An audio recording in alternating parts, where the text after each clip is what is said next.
Cobra.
What's going on, everybody? Welcome to the GSN Sports Network podcast. I'm your host, as always, John J. II, and we're back again with another episode talking about sports, talking about the entire sports landscape, what's going on, what's happening.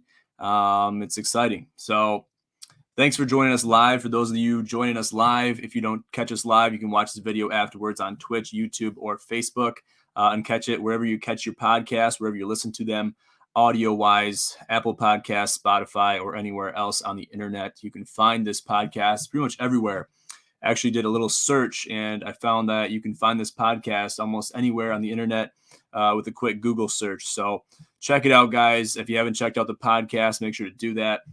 In light of podcasts, though, I want to announce the launch of the Fantasy Podcast, promoted and presented by the GSN Sports Network. Really exciting stuff. We actually just went live for our first time last night. Seth and I filling in for one of our colleagues, Evan, big sports bettor, big fantasy guy, fantasy insider. And it was a great show, really great show, an intro of everything to come as far as the fantasy landscape, how our own fantasy league is going, how everything is, kind of happening through that game by game going into the middle of the season here. Injuries, things like that, players that could be sleepers, and things like that. Lots of ins and outs. in there for fantasy gurus. So make sure to check that out if you haven't. That's also on Apple Podcasts, just launched today. Check out all of your listings on Instagram, Twitter, all the social media handles. It is hosted on there. So make sure to check that out any chance you get. But let's get right into the show. Let's talk about Lionel Messi. So he recently made a move to PSG after Barcelona refused to re-sign him and renew his contract, even though he accepted and would have accepted more than a 50%. He would have accepted more than a 50% pay cut to continue playing at Barcelona. He's been playing there his entire career. Started there back, super long ago, probably 20 years ago. He basically got shit canned, to put it blunt. And, he's finding his stride. He just scored his first goal in a Champions League game against Manchester City. And I put a graphic out earlier on the Sports Network Instagram, hosting that and talking about that entire thing. So he looks like he's finding his stride. And it's just insane the amount of players that PSG really has, Paris Saint-Germain. And it's just really a super club. And they're first in League One, 8-0. And I'll just list off a few players here. So you got Gigi Donnarumma, obviously from my Azzurri, playing for PSG. You got Presnel Kimpembe, Sergio Ramos, Marco Verratti, Angel Di Maria, Ander Herrera, Neymar, obviously Lionel Messi, Kylian Mbappe, and the list goes on and on. Super players playing for a super club. Obviously, it takes super players to make a super club. I understand that. But this team's going to be a serious threat, especially in League One, and even more so in the Champions League. So look out for PSG coming soon, especially with Messi for that ad. I mean, you have to be almost, stupid to not have the capabilities to re-sign him, especially a veteran player. There's obviously got to be some bad blood there between the higher-ups and Lionel Messi after what happened a couple months ago, when he made that decision to make that move. He got offers, obviously, all over the place, as you would expect from a super player like himself, a veteran striker of his ability. And it just kind of boggles my mind. Why would you not re-sign him, especially he's accepting a pay cut? And that's the big thing too, especially what COVID did with a lot of these players, a lot of these veteran players. They introduced pay cuts, and they had to do pay cuts because you have salary caps now, and that cap space needs to get cleared up in order to sign new players and even more to retain veteran players that have been there forever.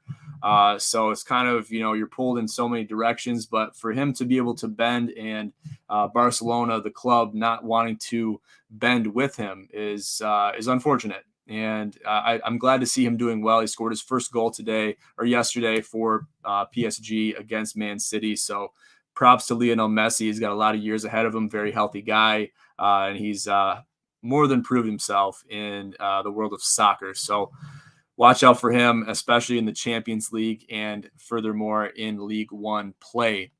Let's move on to the Ryder Cup 2020 recap. As we all know, our United States of America team has won it 19-9 against Europe. Kind of a shocker. Not really. I guess the bookies saw this coming because they had USA minus 200. Yes, we do have them in their hometown, their home soil, Whistling Straits in Kohler, Wisconsin, right on Lake Michigan.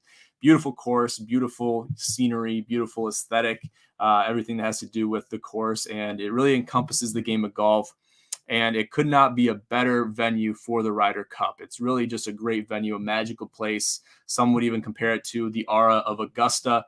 And it's just a really crazy place. I've never been there personally, but I've had buddies that have played in qualifiers there and different tournaments for either college or, amateur tournaments, things like that. So they've had a great time, and they can explain and attest to those auras that are so popular. And it's just kind of crazy to see the USA do so well, especially when the odds were basically stacked against them. Maybe not the bookies, but you're looking at these players on the European team. You got Sergio Garcia, you got John Rahm, you got Ian Poulter, you got a lot of these guys they're European guys. They're really good golfers, and they proved to be the best of the best over the course of the last few months, the last year, in the standings, in the FedEx Cup point standings. And they've proved themselves. They did what they had to do to get to the point where they're at, and they're doing a great job. So everyone expected them to succeed and excel going into this Ryder Cup. Well, that didn't happen to be the case. So you got a big coaching staff, a big-time Major League coaching staff. You got Phil Mickelson, Steve Stricker, obviously a GOAT in his own right. And these guys, they really did what they had to do to draft a good team, to put the right players against certain players from Europe that really made good matchups and really made good competition and gave them the best opportunity to succeed. And that's exactly what they did in this Ryder Cup. And it was super exciting. It was nice to see fans there. I'm glad they had the Ryder Cup. It was supposed to happen last year in 2020. That's why it's called the Ryder Cup 2020, similar to the Olympics, Tokyo 2020. So 2020 was a big year. And I'm not just talking about the pandemic and the rise of that and everything like that, but there was a lot of things scheduled for 2020 that didn't happen. So they got pushed back a year.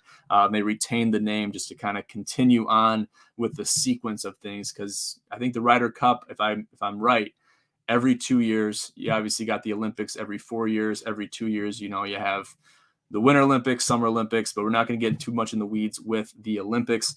But we'll talk about the Ryder Cup. So USA wins 19-9 after Colin Morikawa and Victor Hovland have the 18th hole, which clinched the cup at 14.5 points for the United States.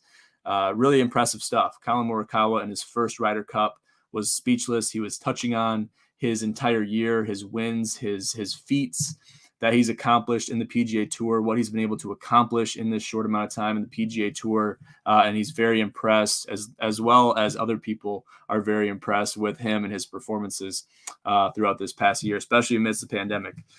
So another thing to note, Dustin Johnson going 5-0 for the first time since Larry Nelson in 1979 for a Ryder Cup, 5-0 in 5 events. So that's pretty hard to do, especially you're stacked against some different opponents, obviously the best in the world. They draft their teams too. The European team, they draft their team too. And they put a lot of effort and a lot of, thought into the players that they draft, the players that they choose to be on. Yes, there's qualifiers that obviously get right in there based on certain points totals and things of that nature because they play well in tournaments. They place in top 10 in tournaments and do very well tournament after tournament, week after week. And they earn their right in the Ryder Cup, and then that's theirs for the taking. They can choose not to take it. It then goes to the captains, which they go on to pick those players that will relieve them essentially if they don't decide to play. Almost happened to Brooks Koepka. He had an injury he was dealing with. He decided to power through it and play, and he did a hell of a job too.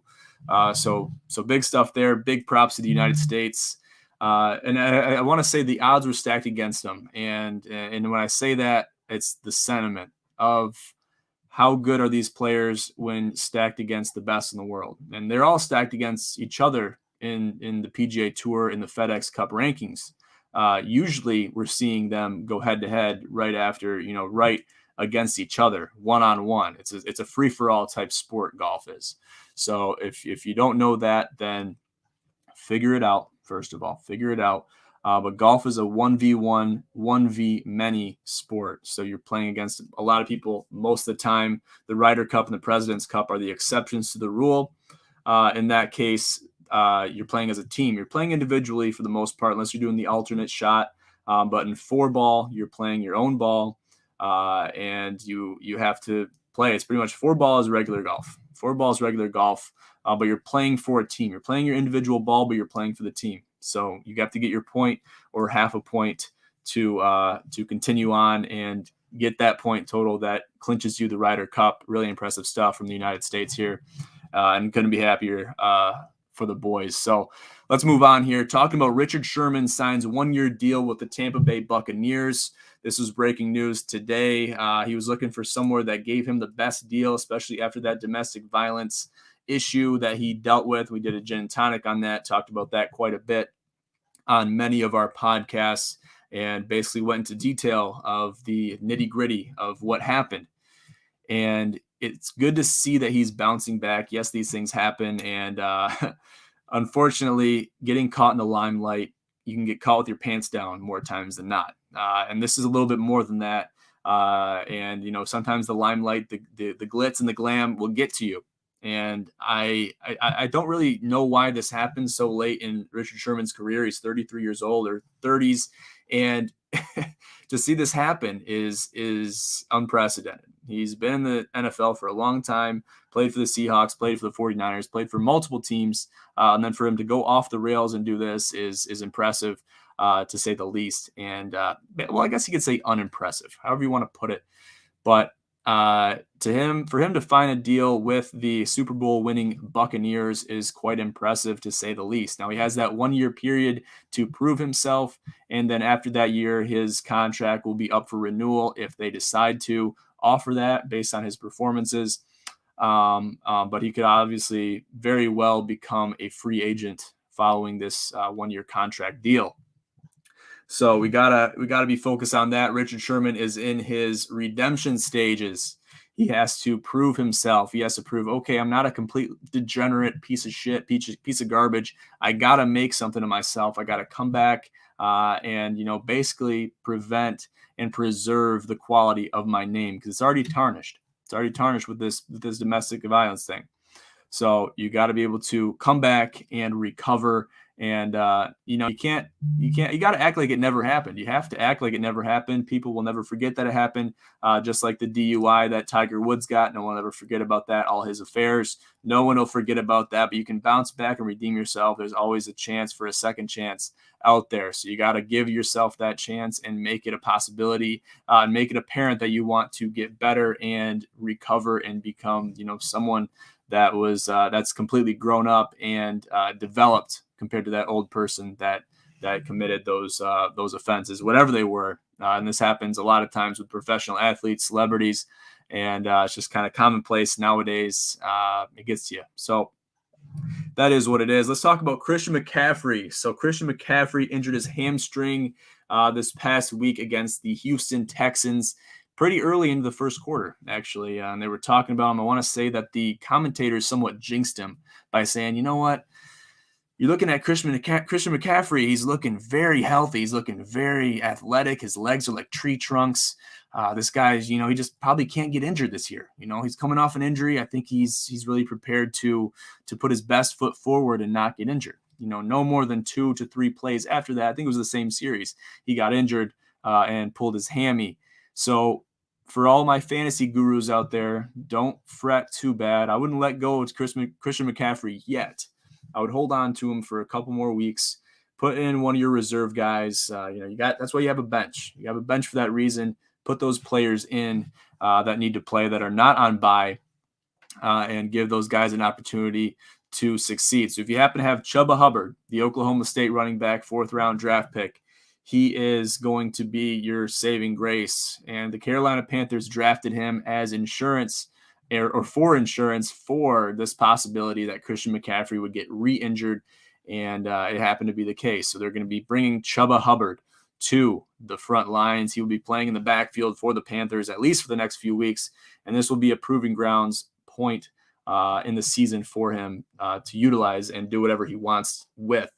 And we're excited to see what he's able to do this coming week. And I'm really excited to see how he's going to be able to handle this pressure, handle this kind of tenacity. It's something that's unprecedented that no one really expected to happen, except for, a lot of people. Because a lot of people, whenever you injure something, people say, oh, yeah, you come back and you're going to be better than ever. You're going to be stronger. That ligament, that bone, whatever you messed up, it's going to heal. It's going to become better and stronger than it ever was before. The problem is a lot of these players will play scared and they don't play 100 miles an hour, and that can be to their detriment, because when you don't do that, you're really opening yourself up for big hits. You're opening yourself up to injuries, to different things, and it's not a good thing to do, especially if you pull a hammy. That's kind of an accidental injury. So you want to take that with a grain of salt. He's not being put on IR. He's going to be sitting out for a couple weeks at least, and he might come back that 3rd week, which brings us to probably week 5 or 6. So we'll look forward to that. Hopefully Christian McCaffrey can bounce back and become that running back that we all know and love for the Carolina Panthers. And he's a powerhouse guy. We know he is. We know he's proved himself many times in the past. Doesn't have to prove himself any more than he already has. But we want to see him come back. We want to see him healthy again and remain healthy. That is the most important thing. moving on, let's talk about the Brewers relief pitcher Devin Williams as he broke his hand. This was Sunday when the Brewers, they clinched the National League Central Division, and they're moving on to the playoffs. They're really excited about that. And, it's really kind of crazy that this happens, and it's easy to let this happen because it's kind of like a rage moment. I know I've lived in a lot of houses with a lot of guys, okay? When you get pissed off, you hit stuff. When you have a couple of drinks, you're even more willing and able to hit stuff. And, you might not have that second level, that third level of judgment to be like, you know what? Probably shouldn't hit that. Probably shouldn't give my whole arm, my whole ass into that punch, into whether it's a bar, whether it's a table, whether it's a fridge, whether it's a wall that you don't know where the studs are. You're basically using your hand and your fist as a stud finder, which I've done before. Luckily, I missed the stud when I did this, and I've done it multiple times. But the time that I did this specifically, it wasn't pure drywall, it wasn't plaster. I mean, plaster would break your hand, no problem. But this was drywall. And I missed the stud probably by a centimeter. Now, if I would have caught or even glanced a piece of that stud, then I'm shattering whatever I hit or make contact with, obviously, right? I was pretty confident that even if I did make contact with it, I would, it would just punch right through that stud like butter. But I don't want to put that to the test. And the thing is, too, this guy's a relief pitcher. So he has to use his hands. He can't just, you can't just tape it up and use a club. You got to use your hands. You got to have your fingers to be precise. And another important statistic, the Brewers are 70-4 in post seventh inning games. And this is kind of an impressive statistic, but when they're up after 7 innings, they're 70-4. Pretty impressive stuff. And that's all thanks to the relief pitchers, whoever they may be. In this case, is Devin Williams. And Williams is last year's National League Rookie of the Year, is 8-2 with a 2.50 ERA and 87 strikeouts in 54 innings. Really impressive stuff there too. And this is a big hit for the Brewers. Now they got to bring different guys up. They need relief pitchers for their relief pitchers.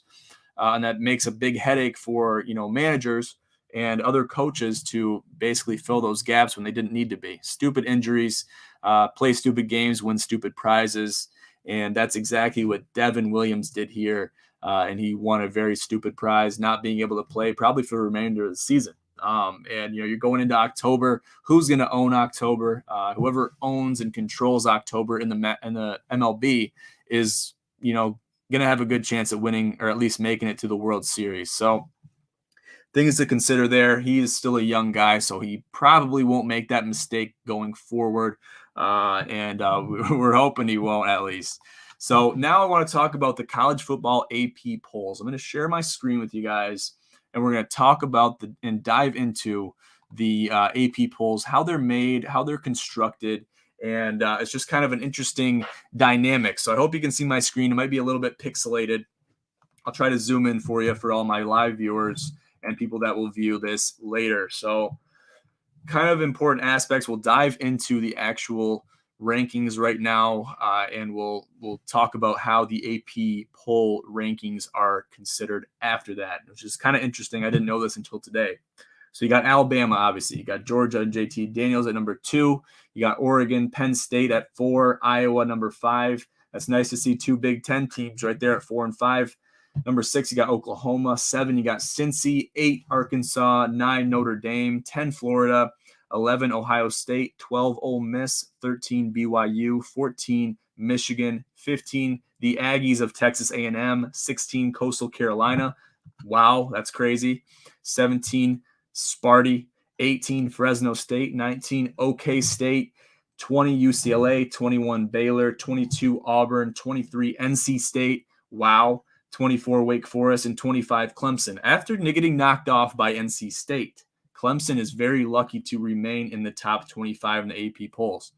And it's just kind of crazy to see that was even a game. And it was a game. It was a very impressive game. And I was impressed by both sides of the ball, but mostly on the side of NC State. They got the job done and did what they had to do to get that dub. And that was huge for them, putting them at 3-1. And if you can see here, there's a points total on the left, and how those points are constructed and made, I believe are, it's by, and I'll talk about it soon, but if I was just looking at this and I didn't know already, I'd be like, okay, it's probably by, the amount of games they've won, probably by the amount of points that they've won them by. Okay, now I'm getting a little analytical here. That's feeling good. And then, obviously the bigger the margin, probably the more points they're going to get, the better the team, the better the team that they beat is going to give me more points too. If I'm still undefeated, that's going to give me more points, and, so on and so forth. So that's just me kind of spitballing if I was to guess. Now, real quick, I want to tell you guys why and how these AP polls are made, which is kind of crazy. This is crazy. I hope you're sitting down for this. So the AP polls are created by polling 65 sports writers and broadcasters from across the nation. Yes, you heard that right. Sports writers and broadcasters. They make the AP polls rankings. So, the AP, what the AP stands for, right? It's the Associated Press. So they're making all of these rankings, which we basically live and die by. We think these are made by a computer. No, they're made by broadcasters. They're made by sports journalists that probably, they know sports, but they have no right to be giving these teams points.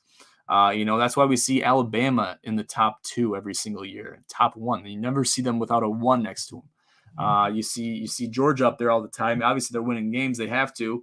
They're up there all the time. I'm impressed to see Penn State and Iowa up there in the top 5, especially Big Ten schools, both 4-0.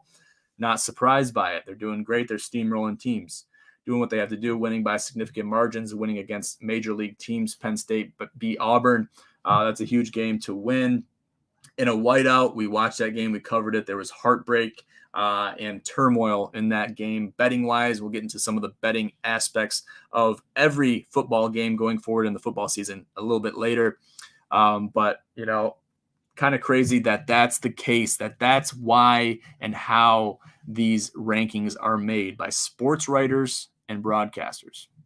Let me know your thoughts on that. Really kind of crazy stuff. I was impressed and surprised to read that when I did earlier today.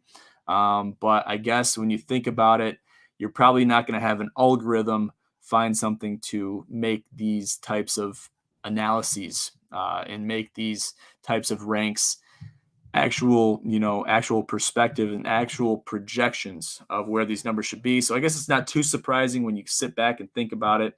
But when they move every single week.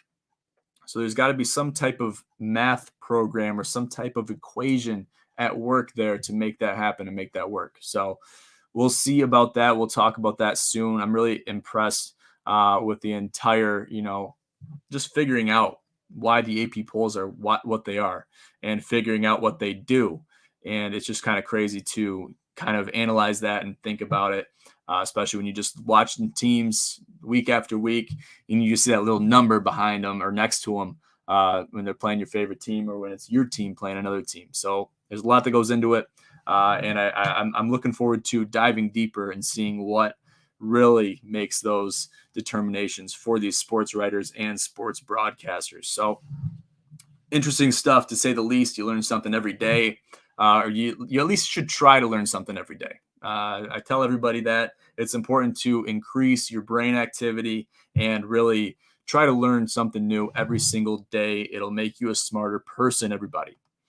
Okay, let's move on now. Go back to the main screen. So today in an interview, Tom Brady got brought up to Bill Belichick, and he was forced to basically give his perspective on Brady, and he got a little soft, got a little, little cushiony.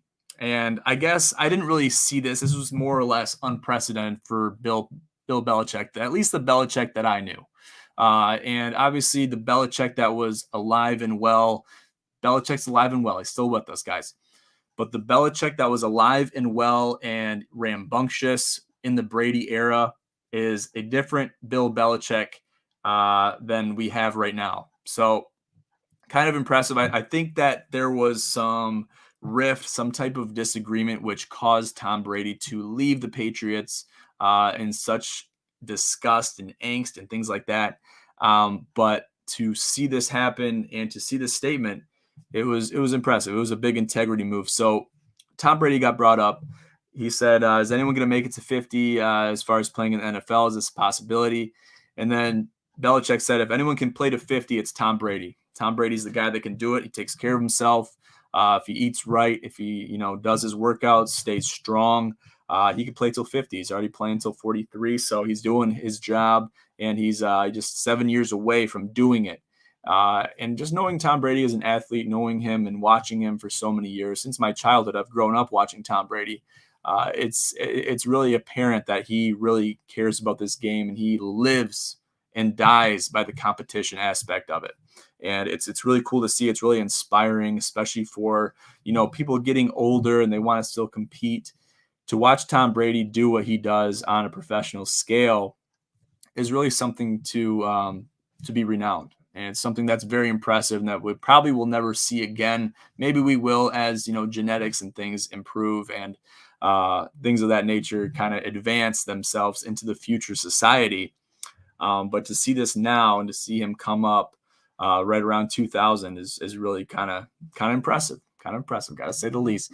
I am impressed by Tom Brady. I don't want to sound like a bandwagoner at all. I'm not a bandwagoner. I've been a Tom Brady guy ever since the Patriots, and I followed him to the Bucs, which made me a Bucs fan, especially bringing Gronk along with them.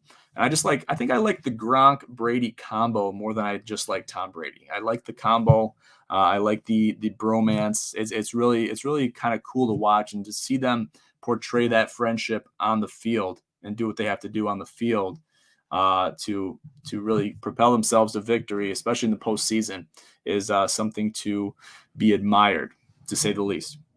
So this brings us towards the end of the show, guys. I know. I'm sorry. For those of you watching later, make sure to drop a like or share this video for future podcasts and future content just like this. But we're going to get into the final topic right now, reviewing betting IQ. So when we're talking about betting, we're talking about placing a bet. There's a lot that goes into it. There's a lot that goes on psychologically, mentally, physically. You might get hungry. You might get, sweaty. Things of that nature. These things happen. They happen all the time. They happen to me all the time. If it's not happening to you, probably not doing something right. So you got to be able to analyze what you're trying to bet, and just put thought into it. And it sounds obvious, but the caveat, the catch-22 is don't put too much thought into it, because you overanalyze and you're going to be all scrambled up. You're not going to know what you're looking at, and it's just going to be a shit show. So you don't want to do that. When you're doing bets, make sure to separate your straight bets from your parlays. This is something that's very, very important. This is a straight bet. I encourage you to do your spread bets as straight bets. If you're doing parlays, do your parlays as money line bets. I don't care if you're minus 600 on one bet. Do those money line bets, but do them smart. You might have an underdog that's probably going to win, but the bookies don't think they're going to win, but you know that they got a sleeper in there or something like that. Doing your analysis of each team individually, do analysis of the matchup, then make your decision, money line or not. I just found it's a lot easier to root or at least want a team to win a game compared to having to do the math in your head and be like, well, I got to cover 4.5, so they better score a touchdown here and a field goal in the next drive just to cover. I don't like having to cover at all. I don't mind adding 5 or 6 legs on a crazy bullshit parlay. Anywhere from 3 to 5, I think, is your sweet spot. 3, obviously. And the more times you add, that's why the multiplier is a thing in parlays, because the more teams, the more games you add, the more your odds go up. But obviously, the more your odds of actually hitting go down. So a lot of analysis is required for doing a parlay ever. I don't care if it's a 2-leg parlay. You got to know what you're betting, and I very strongly encourage you to throw money line bets in there and not spread bets, just because it's even harder. It's an extra step to have to choose the spread and choose who wins the game, or just to choose the spread, just to do the math and figure that out in the sequence of a game is too difficult. So you're gonna have your underdogs in there. You're gonna have your guys, your teams that are maybe minus 500, might be minus 600, but you think they're gonna win and they have a good chance of winning. Now upsets do happen. We understand that. We've seen it already. And they happen. You got to prepare for that. You got to know the ins and outs of each team. You got to know who's playing, who's injured, who's out, who's playing, who's not, and do your research. You got to do your research. You can't just look at a parlay and be like, oh, that's gonna hit. Oh yeah, oh, okay. Oh, just pick that. Okay, send it. Very important to note. separate your spread bets into straight bets, and parlays, do money line bets. I would stay away from over-unders in parlays. The reason is, a team could go off, a team could not go off. You'd much rather eliminate those different variables. If you're going to do an over-under parlay, do that. But mixing over-unders into money line parlays is very difficult. You're comparing apples to oranges, and you're combining them and calling them. You're combining apples and oranges and calling them apples, basically.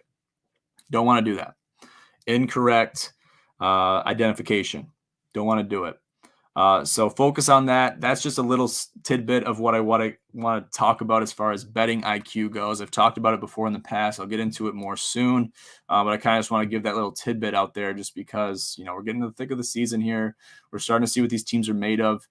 As you see these odds and these different things come up, it's not just you you think you're getting smarter. The bookies are getting smarter too. So that's kind of the flip side, or the double-edged sword, whatever you want to call it. Beginning of the year is the best opportunity for bettors because the bookies don't really know who's gonna play well, who's not gonna play well. You have to know really a lot of inside stuff before the season even starts to get an edge on those bookies. And then now, obviously, you think you know more too. You do your research, you do your homework. Those bookies are doing 10 times the homework you're doing, chances are. So just to be aware of that, and that's why I like the money line bets, do the multipliers with the 5-leg parlay, money lines, and they're not all going to lock, guys. I mean, minus 500s don't always lock. Yes, they might lock sometimes, but those payouts are going to be very skewed. You got to throw probably a plus 180 in there, or minus 110, or minus 100, something like that. Mix it up because it really spirals into that multiplier and really helps you as far as a payout goes for a rather minimum input bet. So that's the goal of a parlay. You don't want to bet a lot of money, but you want to win a lot. So that's kind of the hurdle you got to jump over. You got to win all those games and hit every single one of those legs. Good deal, guys. Good deal. All right. So that brings us towards the end. I just want you guys, and I want to encourage you guys to check out all of our social medias. Check us out on Twitter, Instagram, our Facebook page, our YouTube page. Check us out on TikTok. Our Patreon is getting updated pretty soon here, so stay tuned for that. Our website, obviously in the top left corner of your screen, ginpros.org, is being updated weekly and daily for your viewing pleasure and for all of your updates that you need on a daily, weekly basis. So stay tuned to all of that. Give us a like, follow, share, subscribe. Do everything you got to do. Do your part, and we will continue to do ours to the best of our abilities. I'll leave it at that, though, guys. Thank you for tuning in to the GSN Sports Network podcast. I'm your host, as always, John J. II. Have a great night.